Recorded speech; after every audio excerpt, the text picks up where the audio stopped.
talk shows on YouTube. I'm Trevor, back from Europe, rocking a stash, but has nothing to do with the trip. It's for a Halloween costume.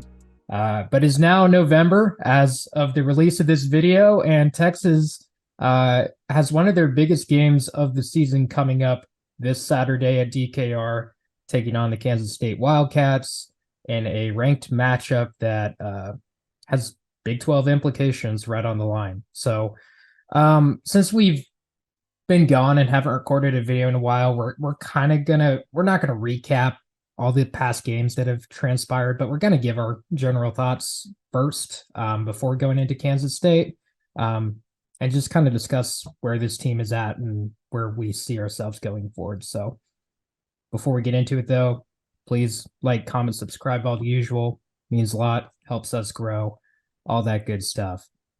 So we're going to lead it off with Madrid. Let's open it up with just give your thoughts of this team over the past three games. Oklahoma, Houston, and BYU. Two of the three were wins. One was a loss. But a lot of up and down and a lot of drama, a lot of change. Yeah. I think it's absolutely wild that we play a such a heated rivalry game in the middle of the season. The emotions are so high during that game. And I think in the past Texas teams would kind of tucker themselves out after that game and just really not find that kind of fire later on in the season. Thank God that there's a bye after that game. I always thought that, like, you can't really like give a prediction or projection of the team of either of the teams. But one thing you do see is one team usually uses all their might in that one game, and usually that turns into hiccups down the road because it's hard to muster that type of energy again, especially midway in the season. That's such a tall ask. That's why the game's so special, right? Such a tall ask of these players and these teams to not only like scheme up your best plays and put a lot on tape, but also to like get up for that type of energy. So we lost OU, right? Hurts. Hate losing to OU. My whole prediction of like this is our turn to go on a run is probably not happening. It's gonna probably be more even than we think going into the future, which is fine by me. I'd rather us be two juggernauts going at it than one side be completely dominant, as much as I would like for us to be, but pure entertainment wise. But you go on to Houston, and it's a real odd game. And the fact that it was happening at the hands of Donovan Smith again, making plays he doesn't make throughout the season. I was like, oh man, I've seen this before. He's hitting everything shallow right in front of us. He's getting the right calls. He's getting right out of the hands of our D linemen. He's looking like a Heisman out there. But finally we get a call that goes our way for once. We're usually on the wrong end of those calls with the spot. So I'll take it. I mean, good teams find a way to win. That's one of the ways that we won. So I'll take it. And then we were able to put our demons away with BYU after that. We don't have to think about Taysom Hill anymore. When you think of BYU, we can think about this last DKR game we had. It's so long to them. But what I'm getting at is a lot could have gone wrong those next two games, and a lot can still go wrong, obviously. But the team did a good job of regrouping, and I think that helps, especially with the young players. And despite Quinn being hurt, I think we're in a good spot. Malik looked all right. He looked like he could handle the offense. Didn't take, to be honest, I don't think it took too much of a step back. I mean, there was jitters in the beginning, but that's to be expected. but we did what we were supposed to do on BYU, and to a certain extent, we did at Houston. Um, and that's good signs. If we lose to OU in Red River, so be it. Like that's nothing to be ashamed of, especially if it was such a close game. You look at where OU's at right now, and you could see a team that mustered all their energy for Red River and dropped one to Kansas to the same quarterback that we faced. And that's telling in itself of the state of the two programs. So I take that as a feather in our cap, just because we used to be that team. We used to be that team that got up for OU, win or lose. Our energy was zapped, and we're sleepwalking the rest of the season. So I think a lot of these guys on this team still have a vision for what they want. They still have a Big 12 championship in their sights, and they have a chance, a good outside chance at the CFP, and so does the college football world agrees. So I'm happy with the state of where we are. We got a big one coming up, but there's a lot to be happy about, but there's also a lot to have questions. We're in the thick of the season, man. This is when you either get better or you're just who you are. So let's hope there are signs of getting better. So we'll see. That's the overall thoughts so far in the past 3 games. Yeah, Matt, you hit it on the head. I mean, I was really encouraged by what we saw Saturday against BYU because it really felt like this team kind of lost that edge, that belief, that confidence in themselves after we, played a bad game against OU and blew that game. And then it kind of leaked into the Houston game in the second half where it's just like, okay, it kind of feels like old Texas, giving up just wide open routes, which we haven't done all year, early last year either. Like we were pretty buttoned up on defense like the last couple of years. And it feels like we really found ourselves last week against BYU, which is very encouraging because BYU, like I know they're not a great team, but they were 5-2 team. They won at Arkansas, an SEC venue. They played Kansas pretty close at Kansas. I mean, that's a Big 12 win. Like that's my point is like old Texas. I thought we were gonna play around that game, potentially lose. I was not confident at all, just based on the trajectory of the season at that point. But that was a massive get right game, and I thought Malik looked good. But we're sitting here at 7-1, number 7 in the nation and the CFP rankings. We're in November now, and we control our own destiny. I don't even think we're really a outside shot at the CFP. Maybe like odds wise, yes, but I think if we win our last 4 games, we're in the playoff. I don't think it would take a lot more things to go wrong than right for us to be like left out for like Washington or something. Like the chances of all the teams ahead of us winning out is very unlikely. So Texas just needs to find a way to win these last 4 games, and Kansas State's the biggest hurdle out there. I mean, it kind of feels like this is the one where if we get this one, it's going to open up for us.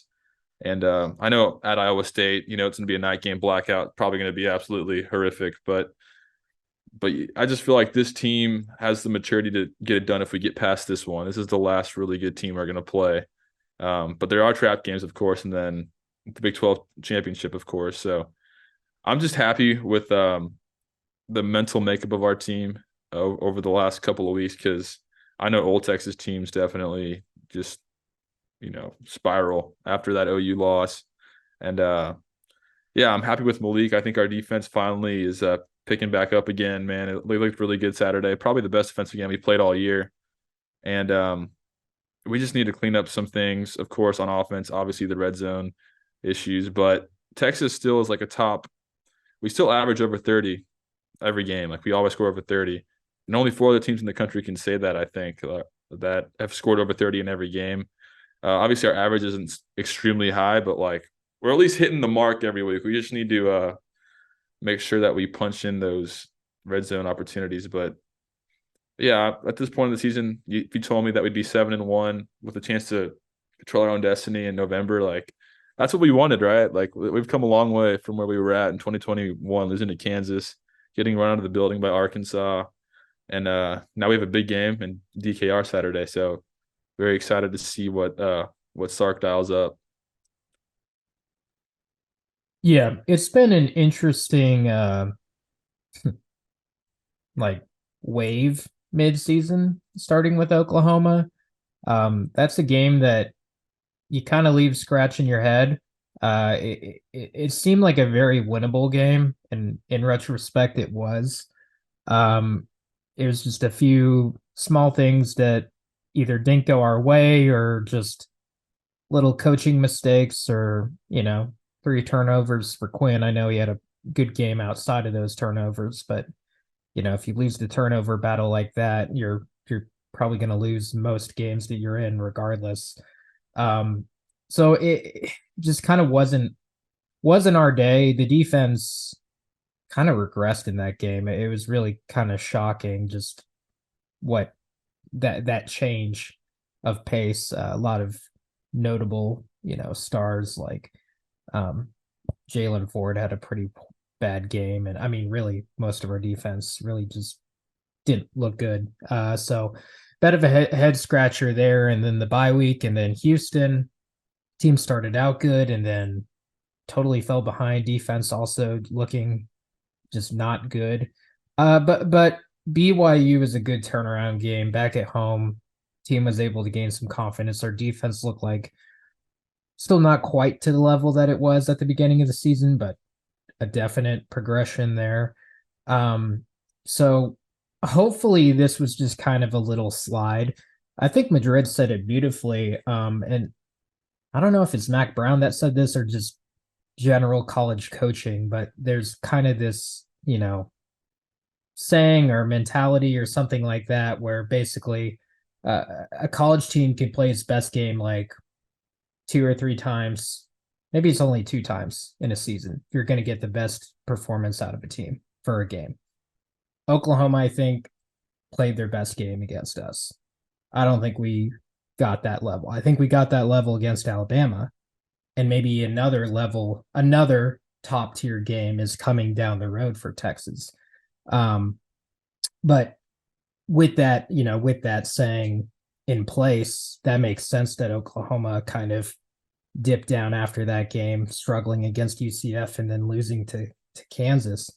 Um, so it's it's good that we got a loss out of the way, even though it was to a rival and two in that game that you just never want to lose. But we still have our sights set ahead of us, but we don't have much room for slippage. And really, most teams in the Big 12 race don't. It's very close, and it's going to come probably potentially down to the final game, where basically all these teams, Texas, Oklahoma, Kansas State, and Oklahoma State, kind of have to win out in order to really get their spot. So this weekend's huge for all 4 of those teams. They all play each other, and yeah, it's Texas got to get back on their high horse and play one of their best games. Maybe not their best game. Save that for the title, but big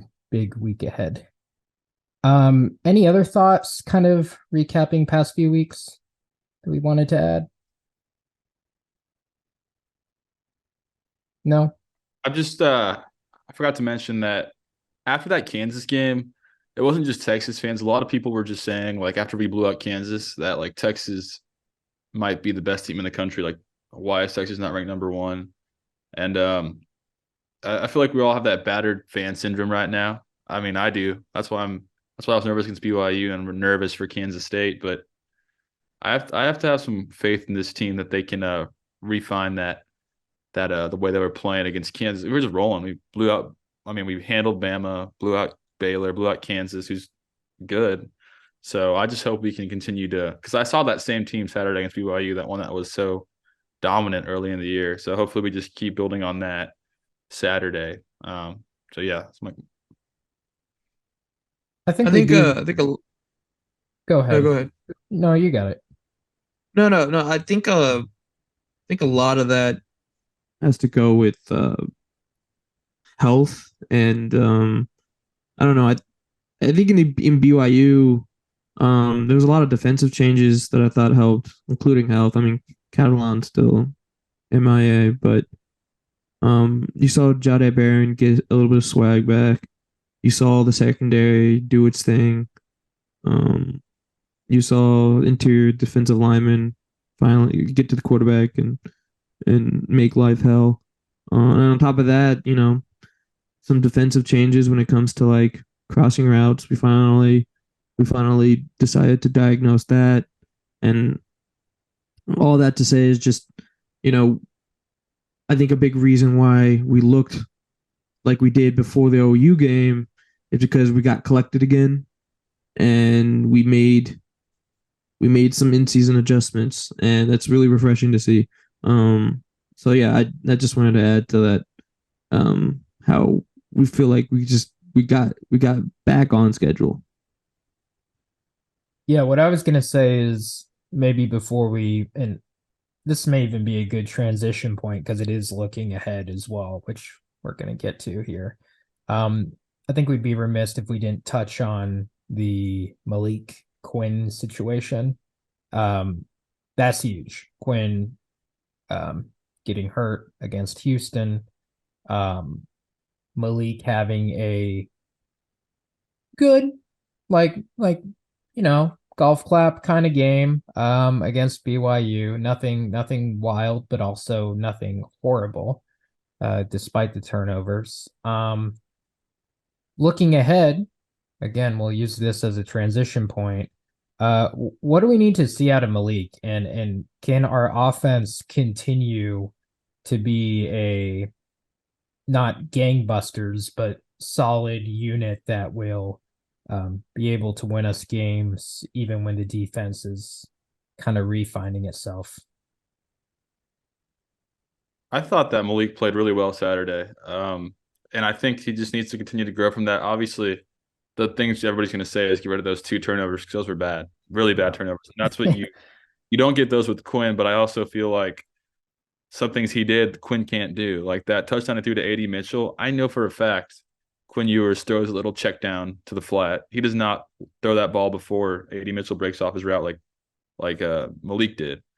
And Malik, he showed that he's talented in the intermediate game too, which is the biggest question mark. He had some really nice throws to Jatavion, like over linebackers, and he had like some nice slant RPO throws as well to AD Mitchell. So he has just growing confidence, I would say, and just we get a better feel of the pass rush whenever things break down like they did on that fumble. But for the most part, I really couldn't pinpoint anything he did bad in particular on Saturday. Did y'all notice anything besides like the turnovers? Turnovers were the big thing. I mean, it just little stuff. I mean, it was his first real game. So again, I didn't expect, a ton out of him.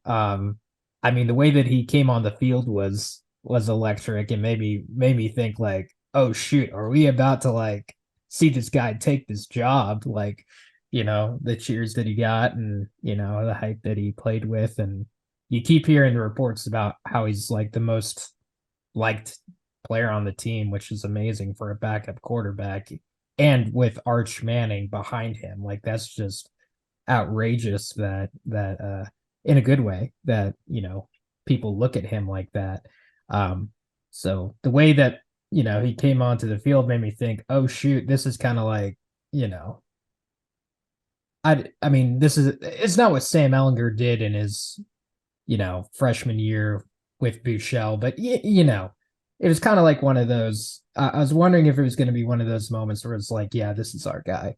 And he was good, but I don't think he totally wowed me. But I see potential in him, and think that we can continue forward with him. For now. So I don't know. Roundabout answer is saying I'm not entirely sure. Madrid, what did you think of his game? I think from what I saw, we didn't really miss a beat. You could have told me player A, player B, BYU game and like Kansas game, like who are these players, and I would have said both of them are the same players. And so I am encouraged by what I saw. Um, I kind of wish he was a little bit more. I kind of wish Sark put him in positions to make a little bit more plays because I feel like after he got that that really stupid interception, like goddamn, that was so dumb, dude. There was no one over there, and I think he was just throwing into the sun type. Like maybe he saw a hint of orange over there and let it rip, but that was the only blemish. And then in that other play, the line just collapsed, and it was one of those late developing Sark plays where it's like, okay, well, he just has the ball for too long, and the line just collapsed on that right side. So, what are you gonna do? Um, no, that's the thing that's really interesting because I have a feeling that can't like the Malik can help us win against Kansas State, and I think Malik can do a lot of the same things that Quinn can do. So I have no reason to believe that Quinn is going to be rushed back. Although I'm sure he wants to come back like very eagerly. But I think we might be heading into controversy territory. Just a slight tad if Malik has the game I think he can have against a quality Big 12 team. So I mean, I'm encouraged. This is a good spot to be in. I'd rather us be talking about how we have two quarterbacks that can play. But it's gonna get kind of dicey soon, in my opinion. Yeah, I agree. If Xavier Worthy catches that bomb he threw another like beautiful 50-yard, should have been touchdown pass. It would have seemed a lot different, I feel like. And if you go and watch Quinn, there's a lot of I don't see a drop off. There's a lot of things that Quinn needs to get better at too. So the good news is we can win with either of them. But yeah, it'd be kind of cool if Malik took that job just because he's got that Cam Newton, Vince Young aura about him, and the players definitely seem to respond more to his leadership than Quinn's. Like they were all tweeting Malik Murphy after the game, like all unprompted stuff. So they definitely want to follow this guy, and you want to cheer for him too for sticking it out here with Arch and Quinn. So I mean, obviously we love Quinn too, but I just want to see what Malik's next step is, and we'll find out Saturday. Agreed. So let's transition here into looking ahead before we touch on Kansas State. Well, I mean, it's part of looking ahead, but what do we need to do to stay in the Big 12 hunt and make it to the title game?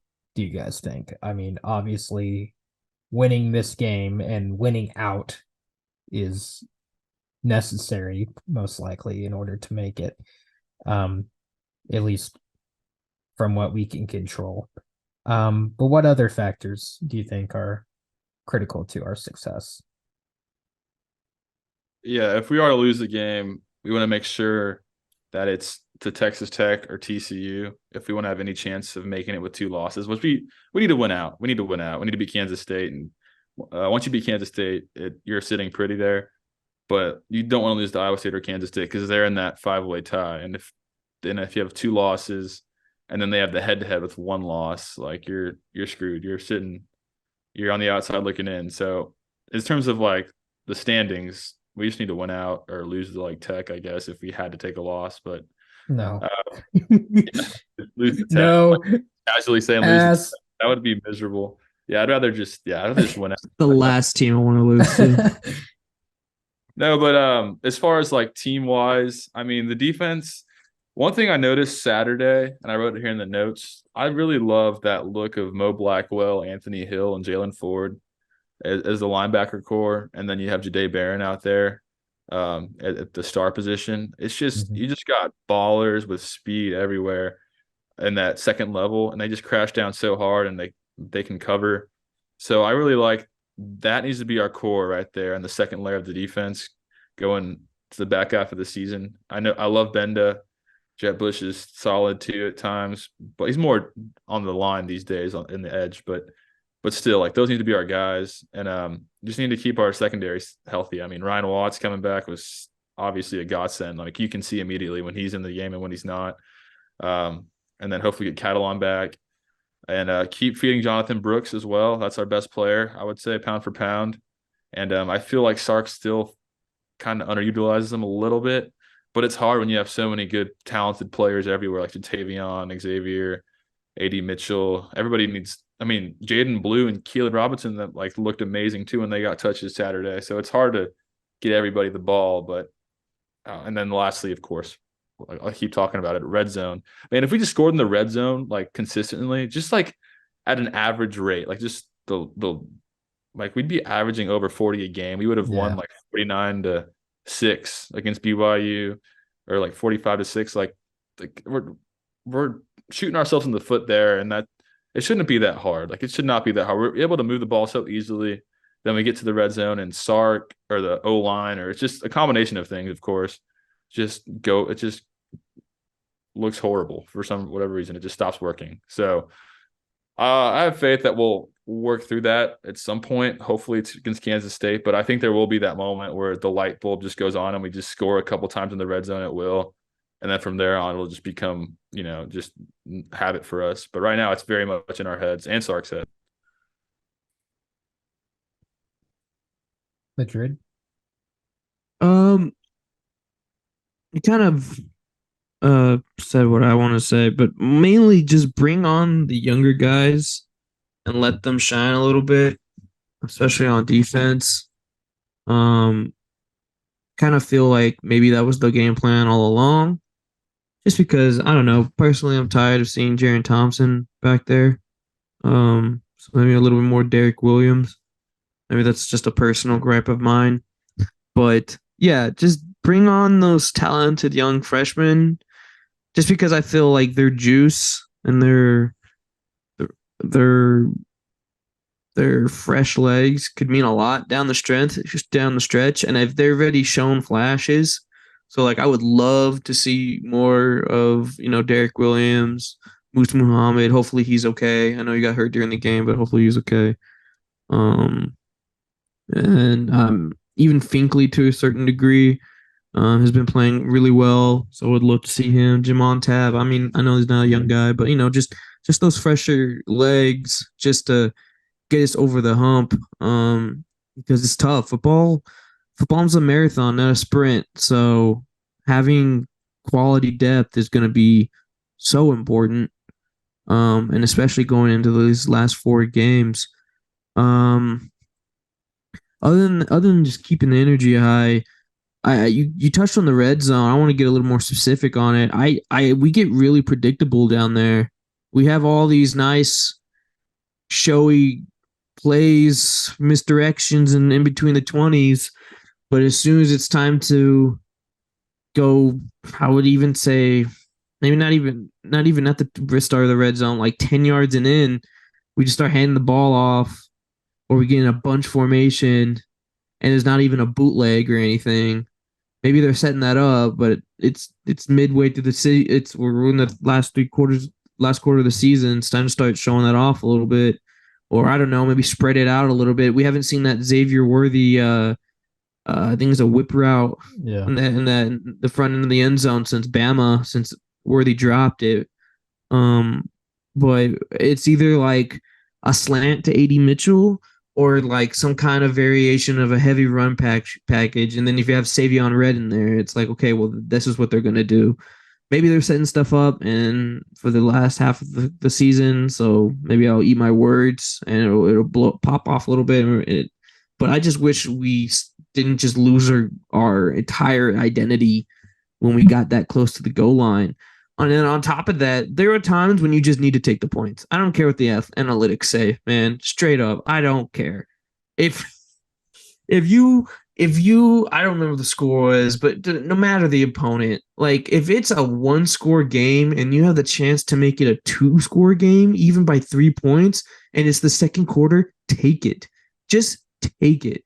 I'm tired. I'm tired of people telling me, well, that's the right play. You can pin them down. I like points, dude. I don't know. Maybe I'm still old school. I'm a very liberal person, but when it comes to football, maybe I'm still very conservative. I don't know what it is about these coaches that think that you need to be ultra aggressive all the time, because when you are ultra aggressive all the time, you become even more predictable. I don't know. It's just I'd rather us get 3 points. I don't care if it's silly. It looks silly to kick a field goal that close. I don't care. Just put pressure on the scoreboard. That stuff matters. And you know what? Especially when you have a good defense, because BYU wasn't gonna score. They were not gonna score that game. I'm sorry. They're the old guys back there. They don't got the speed. They don't got the juice. They got Keenan Slovis back there, or whatever his name is, and we're just gifting them a turnover because we wanted 7 points that bad. And I just think that especially if you have a good defense, man, trust your defense. They will get a stop after the kickoff, and most likely than not, they will. If they're not, if they're not getting stops, then yeah, I get it.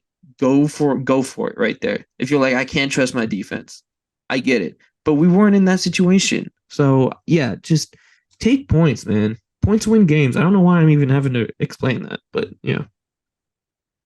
Yeah, that's a great point that you look at a fourth down stop as a turnover, because that means that Texas had like 5 or 6 in that game. No, it is a turnover. I'm sorry. Right. Like, yeah, like No, exactly. Yeah. It's a great way to look at it, but then when you think of it that way, it's like, oh, we had like how many fourth downs that we did not convert? Like 3?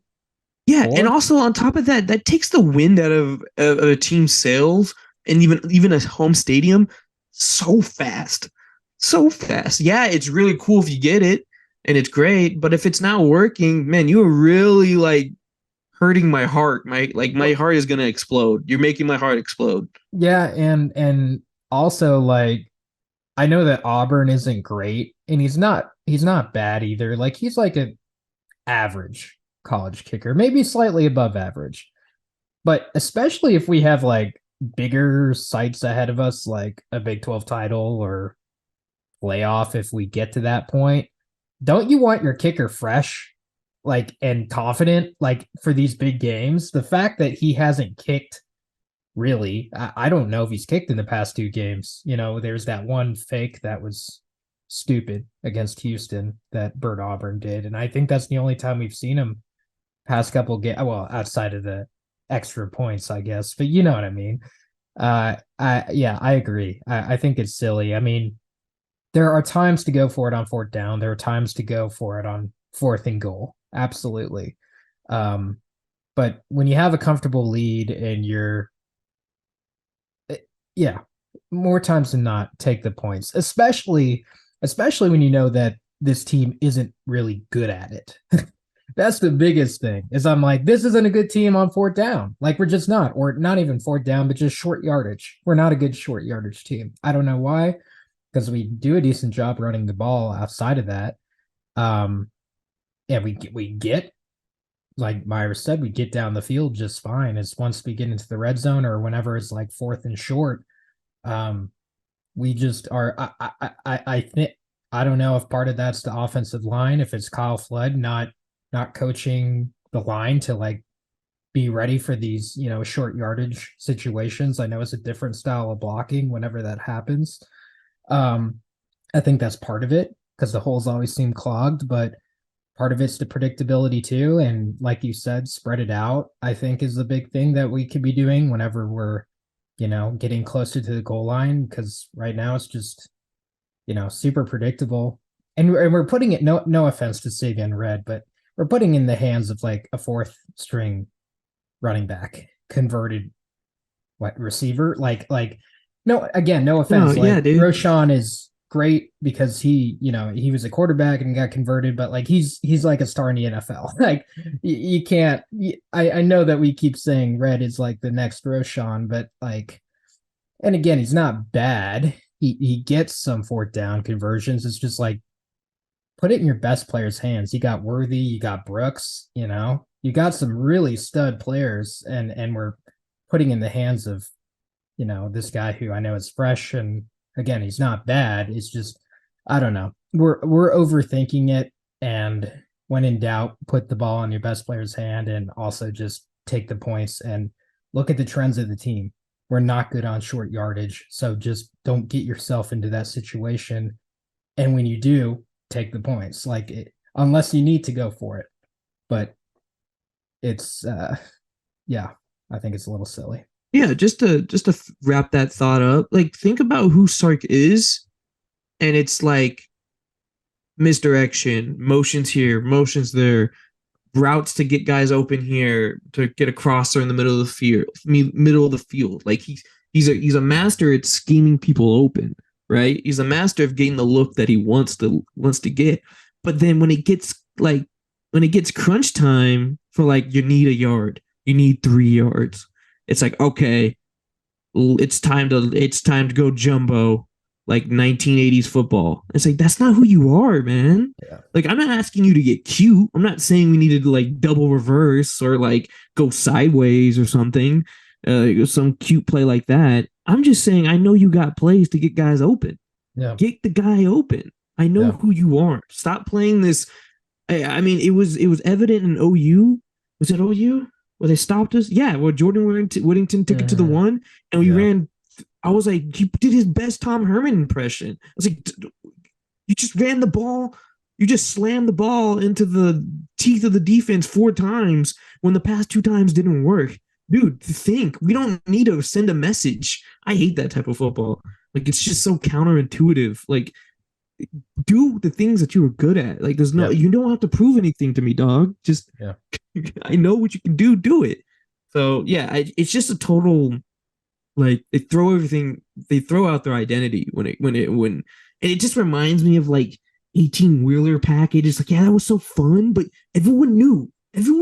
Like, I don't understand why college, like, there's a reason the Wildcat, it doesn't work in the NFL, because you just become so predictable. And I mean, look, I know it's college, you can just overpower people, but like, it's the same type of logic. It's like, oh, here comes the big boy package. I wonder what they're going to do. And it's comical, it's silly, and it's not who we are. Myers, any thoughts? I'd even be happy with a fade. I'm asking for a fade 80 Mitchell. And you know that's like not a high percentage. One fade, dude. Just give me a fade.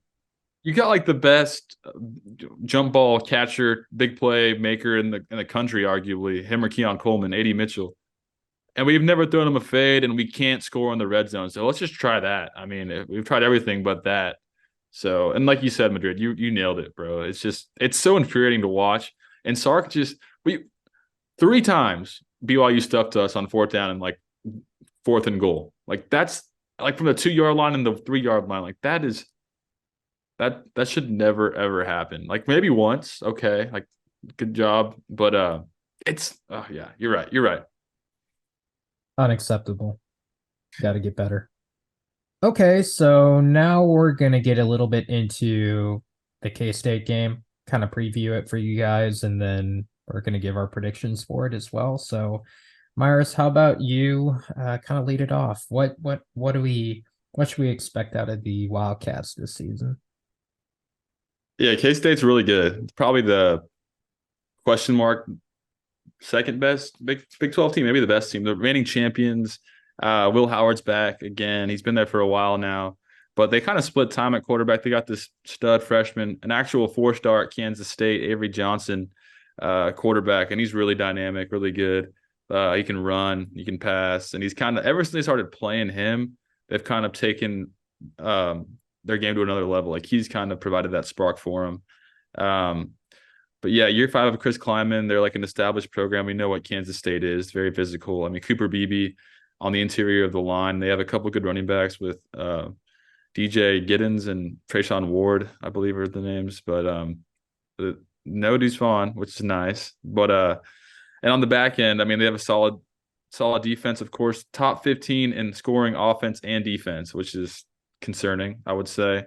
They average like 39 a game offensively, and their defense gives up, I think, like 16 maybe. And Kobe Savage is a really good defensive back for them. So our hands are going to be full, man. This game is really, like I was saying, the last, like, I would say Big 12 juggernaut we're going to face until Arlington if we get there. Not saying we're going to win all the rest of the games, but this is definitely our toughest opponent. And the good news is we have matched up incredibly well with Chris Kleiman the last couple of years with him at K-State and Sark here. I think we're on a 6-game winning streak against Kansas State, which is very notable because when I was a kid growing up, we would always lose to Kansas State. So it's nice to see us flip that purple kryptonite. And I'd love to get that 7th win on our way out and not let them beat us, because we're on that Big 12 farewell tour and we're kind of doing well with it. I mean, our only loss was to the team going with us. So let's get K-State that L on the way out. But it's not going to be easy. I'm very uneasy about this game. I wish it was a night game, a big noon kickoff, which will be cool to have Gus Johnson and Joel Clyde, I guess, but probably our last big noon kickoff, really, because this is our last year at the Big 12, and there's not really any other spots for it, I don't think. So this is it. Texas has to win this game. We have to win this game. Sark has to win this game. We won a Big 12 title, and you're not going to, like I was talking earlier, like if you lose this game, you're not going to the Big 12 championship. So this is a must win, and I hope the team acts like it's Alabama, like a must win. So what are y'all's thoughts? Let me pass it to Madrid. Any thoughts on K-State? Yeah, I can't remember. I'm gonna check real quick. That game that I think Will Howard initially got benched in. What was that? Who was that against? Kind of pooped the bed a little bit. The Oklahoma State? Yeah, it was Oklahoma State or something around there. Do we know? Do we know who the starting quarterback is there? Yeah, I don't know. Will Howard, and he was doing like questionably for a little while, and Avery Johnson came in and provided a spark. But last week against Houston, like it was mostly Will Howard running the show. So it's that's what Will I Howard, figured. and I think that's good. I mean, Avery Johnson scares me more than Will Howard, but I'm sure we'll see both of them on Saturday. Yeah, But we've seen Will Howard before, and we've done well against them. Yeah, so this is going to be one of your classic, they're going to come give us their A game no matter what type vibe. And they have a upperclassman, got stuff to prove. I know Phillip Brooks is a decent receiver, but, not a ton of weapons, but enough to give us fits. I know last year when we beat them, we had Adrian Martinez just kind of gift us the ball. So I know Will Howard is also liable for something like that. Don't sleep too much on Will Howard's ability to, take off running a little bit. Like that's in his DNA too. Avery Johnson is obviously the better version of that, or hopefully becomes a better version of that for them. But like there's I don't even want to say sneaky good. They're a good football team. They're a top 25 team looking to prove something and looking to spoil something. So yeah, I'm not well versed in that team as much as I should be, but I know the purple teams have our head on a spike this year. So this is the game that makes me honestly when I was coming into the season, I remember telling myself, okay, one of the purple teams is like, I feel like they're going to get us, and it's either going to be Kansas State or TCU. It's looking like it's going to be Kansas State. TCU looks like a shell of themselves. Kansas State has the seniority and I guess the still something to play for. 6-2, so like they're still in the thick of it. Things can go out, it can play out right for them. So yeah. Yeah. I'm very curious. I kind of get you guys y'all's opinions on this too, but I wonder what the biggest matchup will be. Texas versus Kansas State. Like where the game is decided on. I kind of wonder if it's our offense versus their defense. Because one thing that we haven't touched on is they run a 3-3-5. Oh no. That's been our kryptonite this season offensively, is whenever we encounter this 3-3-5. And honestly, at this point, I don't know why Sark just doesn't expect it every week, because teams very easily are picking up on the fact that we don't do well against his defense. So I don't know. Maybe that'll be in our favor because we'll actually go into the game knowing like, oh, they run a 3-3-5. Let's actually prepare for this thing and know how to counteract it rather than be caught off guard and not know how to adjust. So I wonder if that's where the game is won. Um, and I think it is because our defense it's tricky because against dynamic quarterbacks, our defense has been good against like Milrow, but also been questionable like against Gabriel. So I don't really know what to expect. I know that Will Howard's not an athlete, but their other guy whose name I need to actually learn is Avery so Johnson. Avery Avery. Johnson. Yeah, he's new. He's new. Freshman. It's okay. Right. I mean, I don't need to know his name very long. We're never gonna play him again. But um, anyway, yeah. So I'm curious to see what our defense does. I feel like we'll be okay. It's really our offense to me, but I want to get your opinions on it too. What do you think is the biggest? Is it all in Malik's hands? Is it our receivers? Yeah. No, I think looking back at the matchup with K-State over the last 2 years with Sark versus Kleiman, we've ran the ball really well against them. I think last year John had over 100. We had like over 200, close to 300 rushing yards. And then the year before that, we didn't have a quarterback. We just ran like wildcat. Casey Thompson was like hurt and it was like rainy, and we Yeah. won the game that way. And our O line and our run game has been. Thankfully, we have Jonathan Brooks, who kind of is like Bijan. He kind of just negates bad O line play a lot of the time. But I think against Kansas State, like the O line has to create holes and be able to establish a run, because we've not had a lot of success passing on K-State with Kleiman there. I know Quinn had a couple nice touchdown passes in the end zone last year to Xavier, but it's not. We've beaten them by pounding the rock and then playing good defense and forcing turnovers. And I think that's the formula, especially with Malik. Now, that doesn't, excuse Malik from playing bad. He's going to have to make good throws. He's going to have to manage the game. He's probably going to have to make more throws than Quinn made last year to beat him, because this is a more dynamic offense they have this year, even without Deuce Vaughn. They're scoring a lot more than they did last year.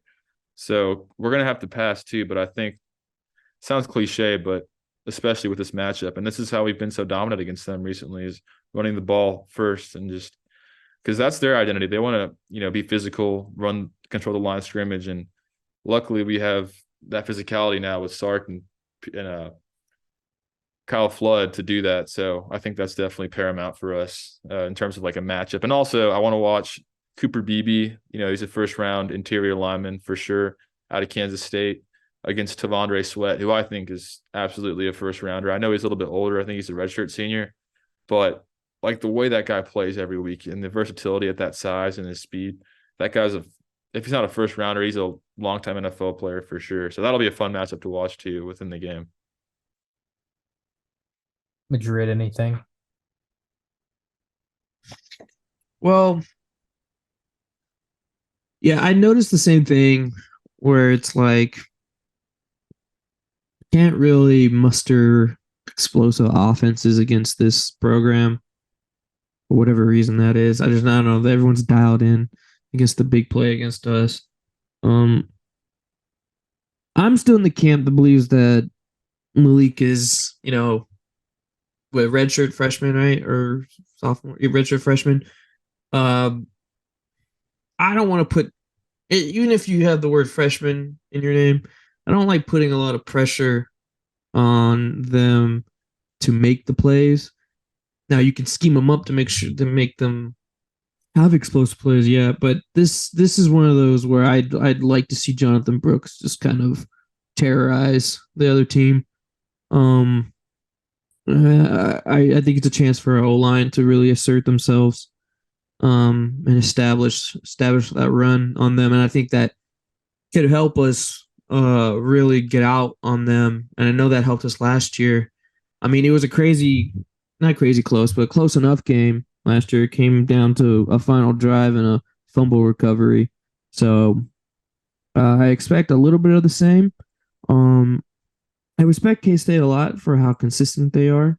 You know, a lot of people scoff at the idea of 8-4, but 8-4 is a good season for the majority of college football, and 8-4 can really scare some 10-2 teams or potential 10-2 teams like us. It means you play hard. So uh, I think on top of that, uh, our defense has a real shot here to put any of those put any questions away that they can't play consistently. I know the last time we had a big game or biggish game, we kind of fell flat. And I'm hoping that we have enough leaders in the defense that we're able to overcome that. And, you know, being at home helps that as well. So I think the defense has the opportunity to really step up and wreak havoc on those guys. But at the end of the day, I think it really comes down to how well we run that football. And I think sometimes we get lucky when Jonathan Brooks breaks off a 50-yard run, 40-yard run. Those are always fun, right? But there are also times where he's fallen for 2 yards and it looks sketchy. So I think this is our first real big test since OU, and I think that ground game is going to be important. Yep. Let's go into predictions, unless anyone else has anything more to add. I think we got it all covered. Yeah, just more like a Go ahead. context thing here, Trevor. Yeah. This is like, we're in November now. CFP rankings are out.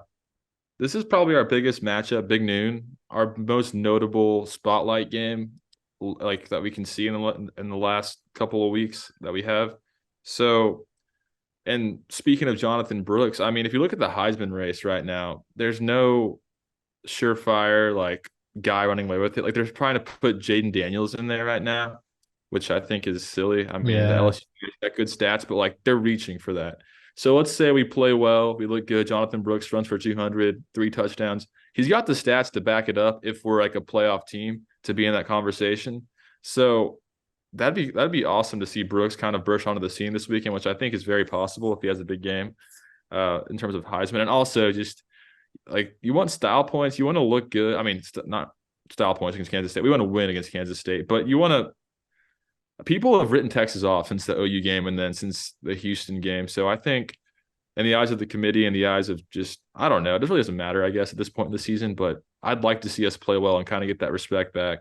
So I think it's a big spotlight game. A lot of eyes will be on it, big noon.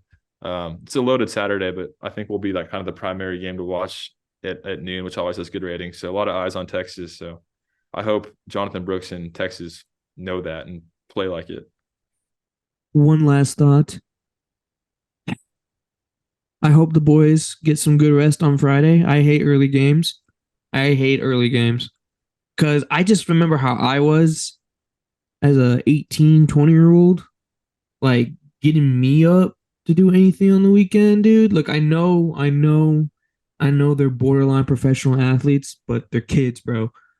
So like, please, for the love of God, just go to bed at 9 p.m., dude. I've seen a groggy 11 a.m. Texas team before, and it's just not pretty. It's the worst football to watch. It really is. It's the worst football to watch. So please get some rest.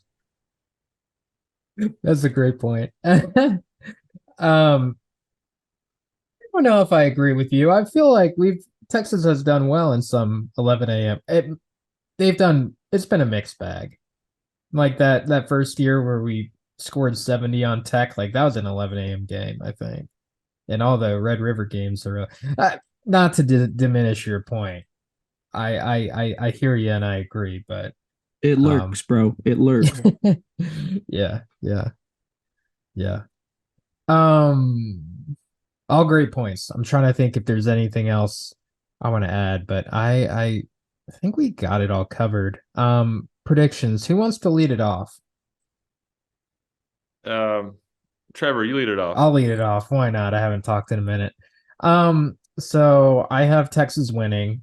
I, we're the better team. We just are. I mean, we just are, and we're playing at home. Those are two massive favor factors that go into our favor. I know that Quinn is not playing. Malik is. 3-3-5. Kansas State. I don't love that Kansas State has like not lost to us in 6 years, and I'm curious when the last time Kansas State has beaten Texas in Austin, because I can't even like even under Herman and maybe even Strong, I don't know if we really would lose to Kansas State in Austin. So it's just been so long. That kind of worries me. I mean, it's good that a trend is going, but eventually a trend breaks. So I like our odds, but I'm also a tad nervous just because, those long streaks after a while is just like eventually the dam will break. So I got us winning 31-24. Not super high scoring, but that kind of seems a bit like both of the styles of each of these teams. I could see it being a high scoring affair potentially. But I do think that defense will show up big on both sides of the ball. It's a close game. Texas, wins by a score. So it's kind of the game that I'm envisioning, and I'm guessing we're all kind of feeling the same way with that line. Who else wants to hop in? Madrid.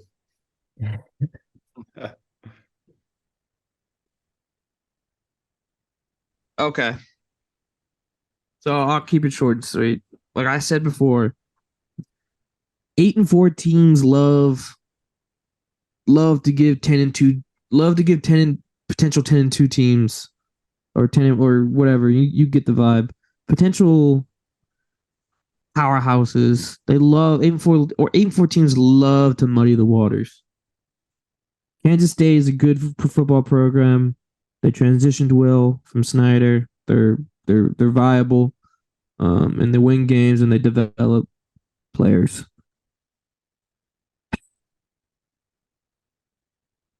I say this with a heavy heart, bro. We lose to one of the purple teams. That's what I've been saying for a while.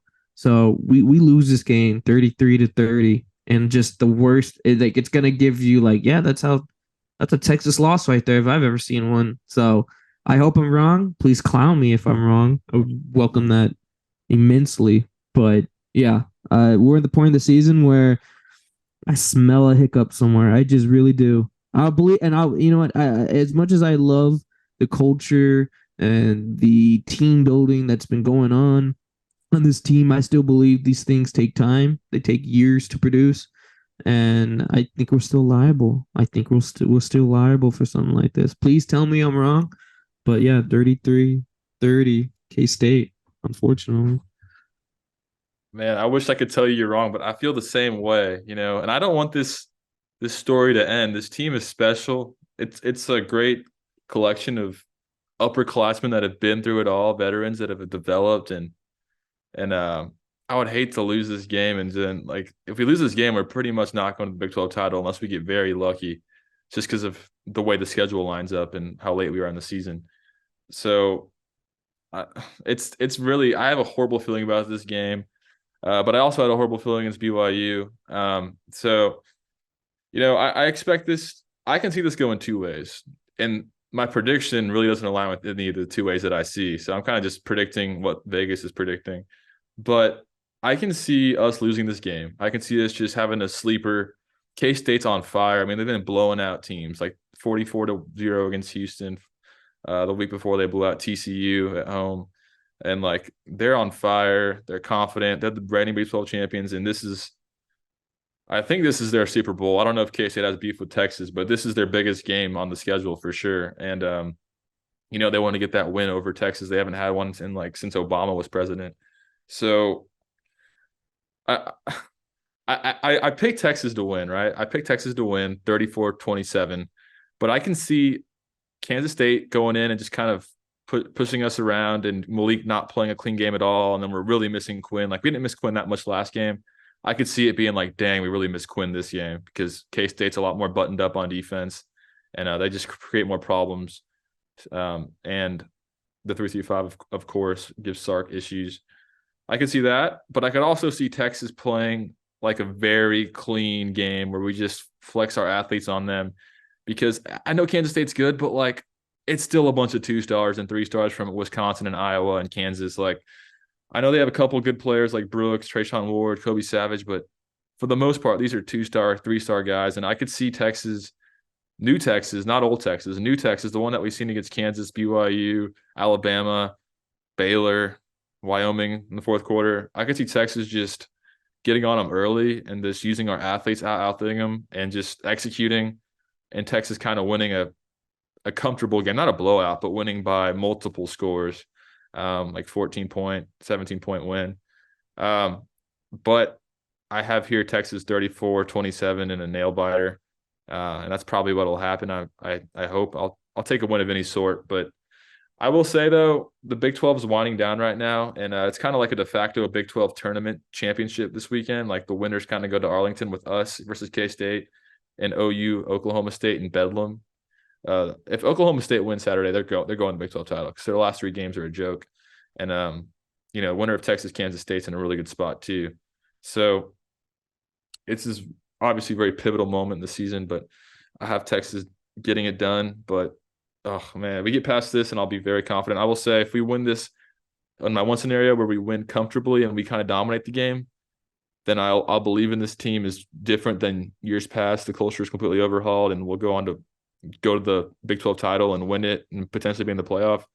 But if we win a close game, like an ugly game, I won't have much confidence in us winning both those 2 games in Fort Worth and Ames down the stretch, because those are going to be very dicey as well. So huge swing game, and we're going to learn so much about the culture and the program that Sark's built. It's kind of all led up to this moment, I feel like these next 3 games are going to define really how far we've come, because you can beat Bama. Like, that's awesome. That's an accomplishment. Like, he needs his flowers for that. But this right here, the muddy water games against good Big 12 teams in weird spots to, like, advance to the Big 12 title, this is, like, where we've been lacking the last 10-plus years. So this is hopefully our moment to change that and take the next step and become a real CFP contender. So we got to get it done Saturday. I believe in Malik Murphy. I believe. Yeah, it's in some ways eerily similar to TCU versus Texas last season. I mean, TCU is much better of a team than Kansas State currently is, but Big 12 implications, national media coverage type game, kind of, determining if you'll make it into the Big 12 title or not. So, and we didn't win that one. It was close and defense played well. So I'm curious if this one will be different, different team, different year, hopefully different result. To end this video, I looked it up because I was really curious. I'm going to have you guys guess. When do you think was the last time Kansas State beat Texas in Austin? It was it Jordy Nelson 2006 or was it 2011? 2011? Yeah, 2011. It's been that long. Jesus Christ, it's been years since they won in Austin. I really wasn't even aware of the world at that year. God damn. What team was that? That was like the Case McCoy Jackson Shipley like freshman team. No.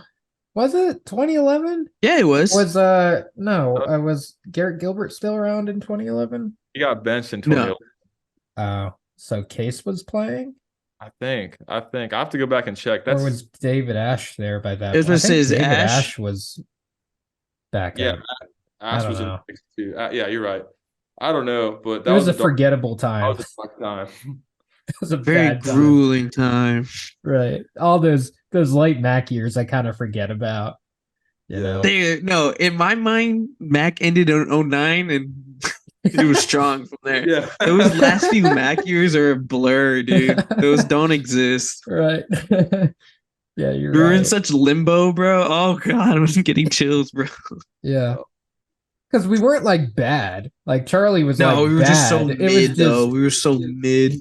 It was a very confusing. Like the only thing that we enjoyed was beating A&M on the way out. Like that was it. Like those are the only thing you hang your head on back Right. then. Oh God. Yeah, it was a weird time.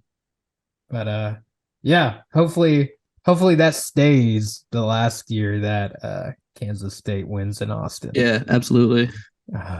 But I'm amazed that it's been that long. That's crazy. Crazy. Yeah. All right, guys.